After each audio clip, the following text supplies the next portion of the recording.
কিন্তু বাণিজ্য চুক্তিটি নিয়ে যদি বলেন, জনাব চৌধুরী আপনাকে দিয়ে শুরু করি, বাণিজ্য চুক্তিটি আপনার চোখে ভালো কিনা, এটি নিয়ে আপনি সংসদে আলোচনা করতে চান কিনা? সংসদে তো প্রথমেতে আমি আপনাদের সকলকে, আপনার দর্শকদেরকে আহ, ধন্যবাদ জানাই, সালাম জানাচ্ছি চট্টগ্রাম থেকে। হ্যাঁ, আসলে অনেক ব্যস্ততার মধ্যে আছি, তবে আপনি যখনই আমার সাথে কথা বলতে চান আমি সবসময় খুব এক্সাইটেড থাকি আপনার সাথে কথা বলার জন্য। আর প্রথম প্রশ্ন যেটা আপনি করলেন যে বাণিজ্য চুক্তি ভালো নাকি খারাপ, আসলে এমন একটা পজিশনে চলে আসছে বাংলাদেশ, এবং খালি বাংলাদেশ না, সবগুলি দেশই, যে চাই আর না চাই চুক্তি তো করতে হবেই, এরকম একটা সিচুয়েশন ছিল। আম, আপনার প্রশ্ন ছিল যে এটা নিয়ে সংসদে কি আমরা আলাপ আলোচনা করতে চাই নাকি না।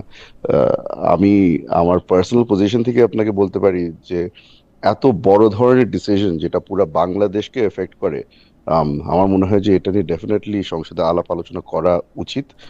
এখনো সুযোগ আছে এগুলো নিয়ে আলাপ আলোচনা করার।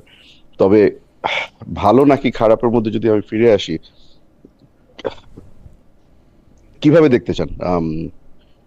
জিও পলিটিক্স এর মধ্যে হয়তো এখানে আমরা একটা ভালো পজিশনে চলে আসতে পারবো, যেহেতু এই ট্যারিফের কারণে অনেক দেশ আমাদের থেকে খারাপ পজিশনে আছে।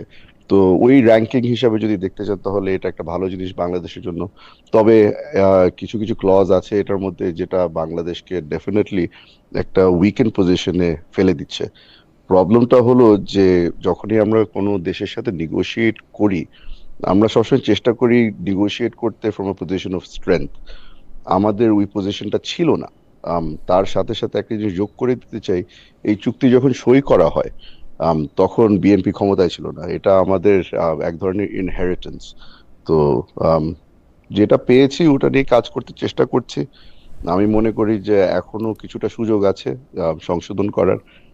যদি চেষ্টা করি অবশ্যই এর থেকে বেটার ডিল হয়তো আমরা ফাইনালাইজ করতে পারবো।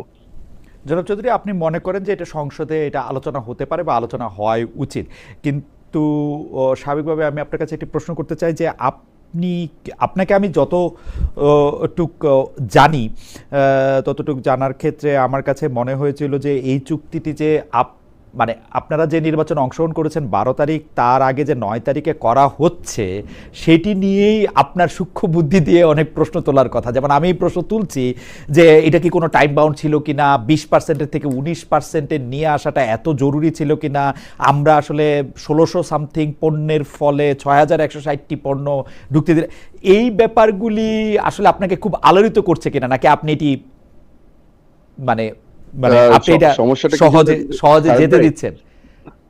না না, সহজে যেতে দিচ্ছি না।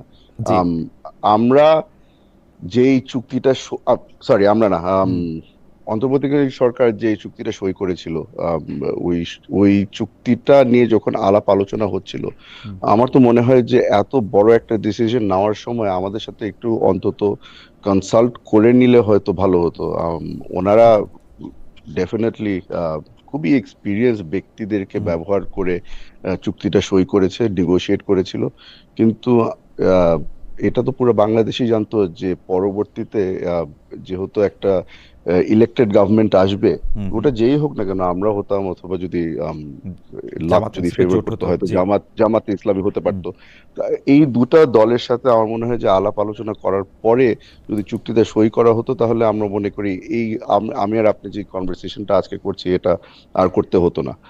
আম, আচ্ছা, আহ, আমিও আর at এটা নিয়ে this- জি। কথা কথা বলতে চাই না। এই সিরিজের শেষ প্রশ্ন, আপনি কনসাল্ট করার কথা বলছিলেন, আপনাদের যে এখন পররাষ্ট্রমন্ত্রী আছেন উনি বলেছেন কিন্তু যে বিএনপি এবং জামাত ইসলামের সাথে তারা কনসাল্ট করেছেন, উনি কনসাল্ট করেছেন, কিন্তু আমার উনার কথাটা আমি কিভাবে বিশ্বাস করবো আমি জানি না, কারণ বিএনপি থেকে একটু অফিসিয়ালি বলা হয় নাই যে আসলে আমাদের সাথে কনসাল্ট করা হয়েছে। জামাত একবার বলেছে যে তারা আসলে কনসাল্ট করে নাই, কিন্তু এটা নিয়ে সংসদে আলোচনা করে নাই। এইটাকে আপনি আসলে কিভাবে দেখেন? খালেদ খালেদ ভাই, আমি হ্যাঁ। একটা জিনিস বলতে পছন্দ করি আর জি। আমি বিশ্বাস করি যে যেহেতু নির্বাচন করে এসেছি, একটা রেসপন্সিবিলিটি আছে দেশের মানুষের সামনে সত্যি কথা বলার। তো হুম হুম আমি আপনাদেরকে বলে দিতে চাই যে ইন্টারিম গভর্নমেন্টের সাথে যখন বিএনপির আলাপ আলোচনা হতো, হুম ওটা কনসালটেশন কম আর হুম। ইনফর্ম করাটা বেশি হতো। ওকে। আমাদেরকে ওনারা ইনফর্ম করে দিতেন যে এই ওকে। ডিসিশনটা আমরা নিয়েছি, get on board or or not. তো আমরা তো আর কোনো পজিশনে ছিলাম না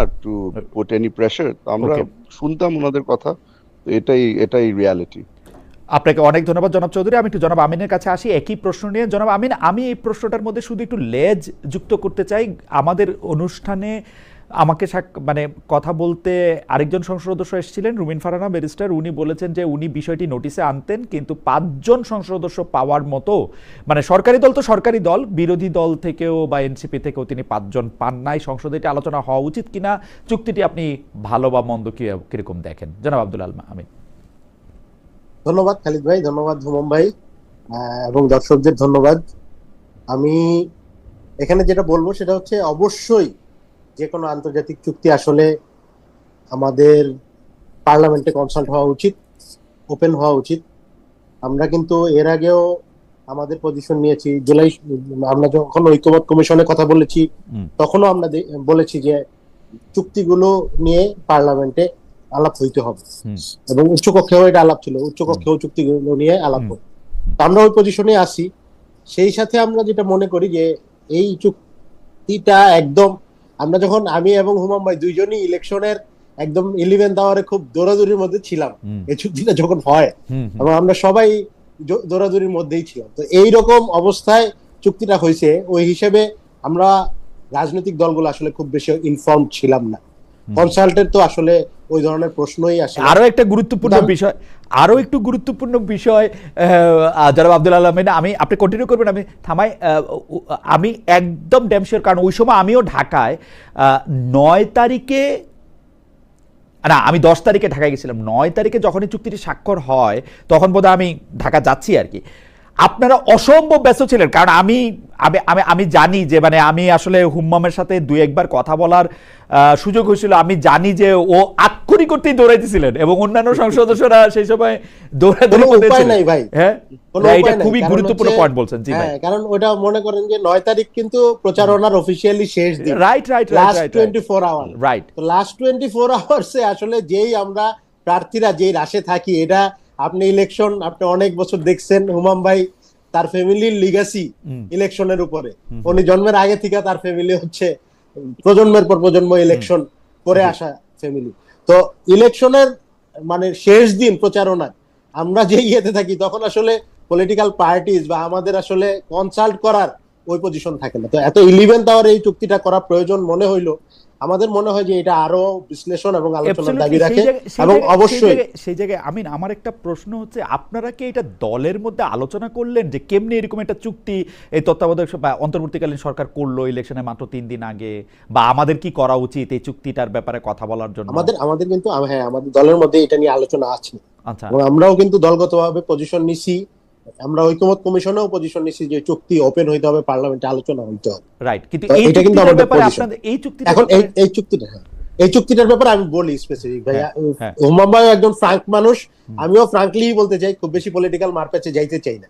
যেটা হচ্ছে যে আসলে আমাদের এই অধিবেশনটা, হুমাম ভাইও এগ্রি করবে, যে যেই রাশের মধ্যে দিয়ে আমরা গেছি, মানে যেই দৌড়াদৌড়ির উপরে আমরা ছিলাম, 133টা অধ্যাদেশ, আরো নতুন অনেকগুলো বিল এবং রাষ্ট্রপতির ধন্যবাদ প্রস্তাব, যেই রাশের মধ্যে আমরা ছিলাম, একটা মানে অনেক কি বলা যায় রুটিন ওয়ার্কও কিন্তু, যেটা যেমন মনে করেন মন্ত্রীদের প্রশ্নোত্তর, এরপরে হচ্ছে 71 বিধি, এরপরে সিদ্ধান্ত প্রস্তাব, বেসরকারি বিল, নানান কিছু কিন্তু আমাদের স্কিপ করে, যেগুলো না করলেই না, এই ধরনের কিছু অ্যাক্টিভিটিসে আমাদের যুক্ত হইতে হয়েছে। তো ওই প্রসেসের মধ্যে আমরা ছিলাম। আমার মনে হয় যে আমরা ওই টাইমটা পাইনি। আর রুমিন আপার যেই রেফারেন্সটা আপনি দিচ্ছেন, আমরা কিন্তু রুমিন আপার সাথে খুব ওপেন এবং স্বতন্ত্র সদস্য হিসেবে উনি আছেন, এবং আমরা কিন্তু বিরোধী দল থেকেও খুব কোঅপারেটিভ, এবং রুমিন আপার টাইমের ব্যাপারেও বিরোধী দল থেকে আমরা বলেছি যে তাকে পর্যাপ্ত টাইম দিতে হবে কথা বলার। তো রুমিন আপা যেটা বলছেন যে 5 জন, হ্যাঁ, উনি স্বতন্ত্র ইলেক্টেড হয়েছেন, ওনার যেহেতু কোনো দলের সাথে উনি অফিসিয়ালি নাই, তাহলে স্বাভাবিকভাবে ওনার 5 জন দরকার, কিন্তু অফিসিয়ালি আসলে উনি এনসিপি কে এটা বলেন নাই।